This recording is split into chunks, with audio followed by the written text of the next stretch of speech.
अखिलेश यादव जी को रात में कभी कभी सपना आया करता है और वह सपना ऐसा आता है कि जो वह जानते हैं कि असंभव बात को वो संभव करने की बात करते हैं। माननीय प्रधानमंत्री जी का आज बाबा विश्वनाथ जी की नगरी और उनकी स्वयं की कर्मभूमि तो संपूर्ण भारतवर्ष है, लेकिन जहां से वह सांसद के रूप में देश को नेतृत्व देने का काम कर रहे हैं वहां उनका आगमन हो रहा है। मैं अपनी ओर से प्रदेश की 25 करोड़ जनता की ओर से हार्दिक स्वागत करता हूं, अभिनंदन करता हूं।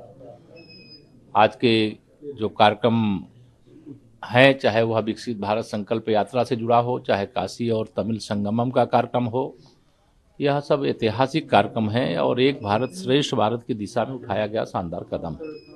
मोदी जी ने एक पेपर को दिए इंटरव्यू में साफ तौर पे कहा है कि जो संसद में सुरक्षा में चूक हुई है उसका राजनीतिकरण न किया जाए। कुछ पार्टियां उसको लगातार राजनीतिकरण कर रही हैं, खासतौर से राहुल गांधी कर रहे हैं ये बेरोजगारी। देखिए, कांग्रेस सहित भाजपा विरोधी या माननीय प्रधानमंत्री नरेंद्र मोदी विरोधी विपक्ष जो चुनाव में जनता की अदालत में बार बार शिकस्त का सामना करता है, पराजय का सामना करता है, वह इस प्रकार की हरकतें करने का काम जरूर करता है जिससे सरकार को बदनाम किया जा सके।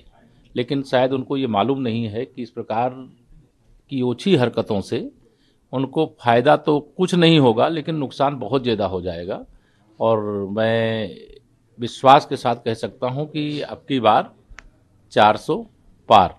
और श्री राहुल गांधी जी एक हताश, निराश, उदास सेनापति की तरह जो ऐसे मामले को तूल दे रहे हैं जो मामला देश की संसद की सुरक्षा से जुड़ा हुआ है और जिसकी जांच चल रही है, ऐसे जांच के विषय जब चल रहे हों और वह संसद से जुड़ा हुआ मामला हो तो यह कोई मुद्दा नहीं है।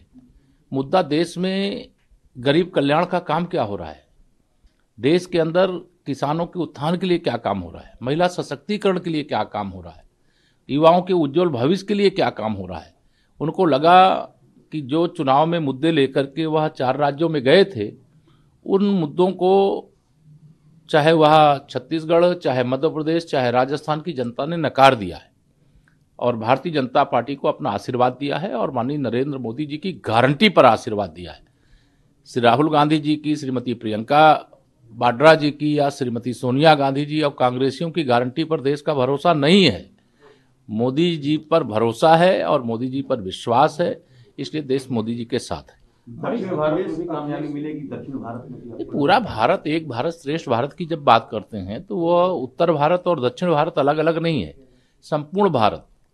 जहां देखेंगे आप 2024 के लोकसभा चुनाव के बाद चारों तरफ आपको कमल का फूल खिला दिखाई देगा। अखिलेश यादव ने नारा दिया है यूपी में 80 हराओ और कह रहे हैं कि हम 80 की 80 सीटें। देखिए, श्री अखिलेश यादव जी को रात में कभी कभी सपना आया करता है और वह सपना ऐसा आता है कि जो वह जानते हैं कि असंभव बात को वो संभव करने की बात करते हैं।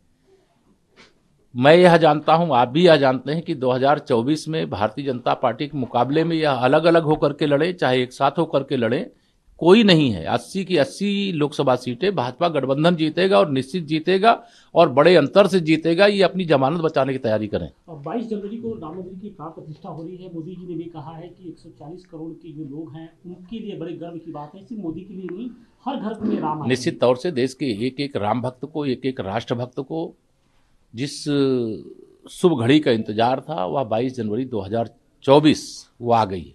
हम लोग इस आंदोलन के कार्यकर्ता थे, कारसेवक थे, सिपाही थे और जब हम लोग यह नारा लगाते थे कि रामलला हम आएंगे, मंदिर भव्य बनाएंगे, तो सपा अगर की बात करूं तो वो कहते थे हम राम भक्तों पर गोली चलाएंगे और कांग्रेस की अगर बात करूं तो भगवान राम को ये काल्पनिक बताएंगे। लेकिन आज वह शुभ घड़ी आई है जब अयोध्या में भगवान श्री रामलला का भव्य मंदिर बनकर के तैयार हो रहा है और 22 जनवरी 2024 को वहां पर उनकी प्राण प्रतिष्ठा होगी। अब बाबा विश्वनाथ जी का धाम बनकर के तैयार है। 3 राज्यों में प्रचंड जीत के बाद प्रधानमंत्री पहली बार यूपी के दौरे पे आ रहे हैं और आप लोगों ने लोकसभा चुनाव के लिए किस तरीके से मिशन अपना बनाया है? देखिए, संगठन हर प्रकार से तैयार है और माननीय नरेंद्र मोदी जी के प्रति इतना विश्वास है लोगों का कि लोग मोदी जी को देख रहे हैं और ईवीएम मशीन में कमल की बटन देख रहे हैं।